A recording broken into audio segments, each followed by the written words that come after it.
this was the whole idea, right? And I know it's, everybody been dying for it for so long, but this is the point because of what we just saw in those last two playoff games. The environment in there is better than any you're going to find in the NFL. I mean, back-to-back weeks, the eardrums are just banging. The only thing I thought I would get a blown-out eardrum, it didn't happen this one. We'll work on that next year. Yeah, it was loud. That was Lions head coach Dan Campbell talking about how loud those Lions fans were during the team's back-to-back home playoff wins. Detroit is now bound for the NFC Championship against the San Francisco 49ers, with the city rooting for them, of course. Let's bring in Tony Ortiz, sportscaster for WWJ News Radio 950. Thanks for being here. No problem, Terrence. Thank you for having me. Hey, we're glad to have you. So, obviously, the fans are so excited. People throughout Detroit and really all over the country rooting for this team. Let's first talk about the fans here at Ford Field. Would you say that that was a big X factor in some of those wins, just feeling all of that energy and that support that they had behind them? Oh, no doubt. And look, it was the loudest venue in the NFL this year by far. Arrowhead's loud. The Quest Field in Seattle can be loud. But when Lions fans are motivated, like they are, especially for this playoff run, Ford Field is the loudest building in the NFL, and I think that was a huge factor in the win over the Buccaneers as well as the win over the Rams. I don't think either of those teams were prepared for just how much crowd noise they were going to face in the two games that the Lions won in the playoffs. Yeah, and I mean, that says so much in itself. Even though they won't be here for this next one, they'll still feel that support, right? They'll feel the support, but I don't think it's going to be quite as many fans on the road getting tickets to the game against San Francisco as they think. I think the 49ers understand how valuable the Lions fans are, and I think they're going to do their best to try to limit how many Lions fans actually get into the stadium in Santa Clara for the game on Sunday. I think if you're the 49ers, that's a smart thing to do because Lions fans, as we've seen the last couple of weeks, Terrence, have a way to just overwhelm everybody with the amount of noise that they can make. Oh, yeah, they were hearing those Lions roar for sure. Let's talk about this latest win, because the last time you were here, you said that the key for them winning was going to be putting Tampa down early and then forcing them to get back. That's exactly what they did, starting off with that really strong lead. Any thoughts on how they were able to carry out that win? Well, they were able to put pressure on Baker Mayfield, get him uncomfortable, move him out of some spots, and they were able to limit the big plays. Now, granted, Tampa Bay did get a couple of big plays on the Lions defensively and were able to really make a game out of it late, but you never really had the feeling that the Lions were in danger of losing this game at all. Even when they were tied going into the half at 10, you just had a feeling that the way the Lions offense was playing and the way the defense was playing, that they were going to be able to control Tampa Bay. And I think that's going to be the key to San Francisco. They're going to have to withstand an offense that may be as good, if not better than theirs, and they're going to have to play against a defense, Terrence, that is better than theirs.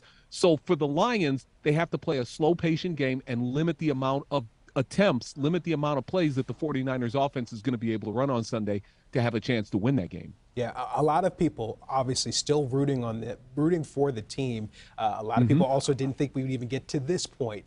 What are your thoughts just on the likelihood of us getting to the Super Bowl? That is obviously the next big thing that a lot of people are already thinking about. I think that if they can withstand 49ers defense and how good they play, I think the Lions have a good chance. Deebo Samuel is 50-50 at this point, and I think the San Francisco 49ers are a different team when Deebo Samuel plays as opposed to when he doesn't. He gives them another weapon out there for that high-powered offense. If he doesn't play, the Lions' chances go up. If he plays, the Lions' chances go down slightly. And look, I would love to see them make it to the Super Bowl. I'd love to see them break the curse and finally be in a Super Bowl. I just don't think they're the better team against San Francisco. I think the 49ers and the Baltimore Ravens were the two best teams in the NFL this year, and those two teams seem like they're on a collision course for Super Bowl 58. Now, who are some of the key players that you think could be a bit of an issue for us with this next round? Zach Ertz is a name that we're hearing that's being thrown around. Obviously, we're also thinking about making sure we keep that quarterback at bay. Your thoughts just on the strategy that is needed to secure another win to get to the Super Bowl?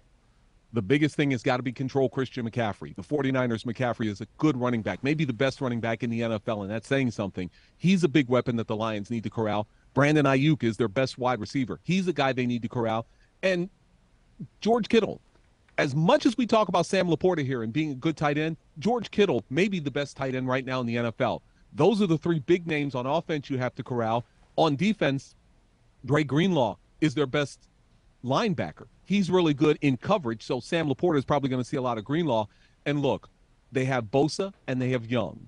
Those are the two guys who can put pressure on a quarterback, and we saw that with Jordan Love when the 49ers and Packers played. Bosa and Young are going to be the guys who are going to collapse the pocket and try to get Jared Goff to move. And again, if Jared Goff is getting flushed out of the pocket, that's going to be a problem for Detroit. Goff is a better quarterback when he's able to establish the pocket and pick out his receivers. If he doesn't have a lot of time to do that, that's going to be a problem for the Lions. I want to get your thoughts, too, just overall on what this means for the city and how so many people really feel that undeniable sense of pride right now. I was trying to explain that to somebody who I know from out of town recently, and it's like Lions fans have suffered for so long. They are probably, to me, the second most tortured fan base in the NFL, right behind the Buffalo Bills fan base. And I know people are going to say, well, Buffalo made it to the Super Bowl 4 times, but they also lost all 4. But to me, this fan base has been tortured for years. They have wanted to see this team win and succeed. And I think this year is finally the year that this fan base is able to let out a collective sigh and say, look, we've been telling you for years that this fan base is great, this team is great, this organization is good. Now we can finally prove it with this long playoff run. It's cathartic almost for Lions fans to be able to celebrate playoff wins, not just wins in the regular season, Terrence, but playoff wins and have a chance at a Super Bowl. I think we're seeing just how great Lions fans are, and I think people around the nation are starting to see just how great Lions fans are. Yeah, and for someone like you who's also a voice of this city, how does it feel for you personally just to see the team get to this point and what this is now doing for the city of Detroit? I think it's a lot of fun. It's always fun when you get to cover a winning team, and people who have covered this team for years have seen some really bad seasons. I was there for the 0-16 season. To see this team succeed right now the way they are, it's just incredible to see. It's a lot of fun. It's great to go into the newsroom and hear people talking about it. It's great to go home and hear my wife and son get excited about the Lions. It's great to be out and hear people excited. It's just a lot of fun to have a winning team that's just one step away from the Super Bowl, and it's just fun. That's the big word I can say. That's the big idea.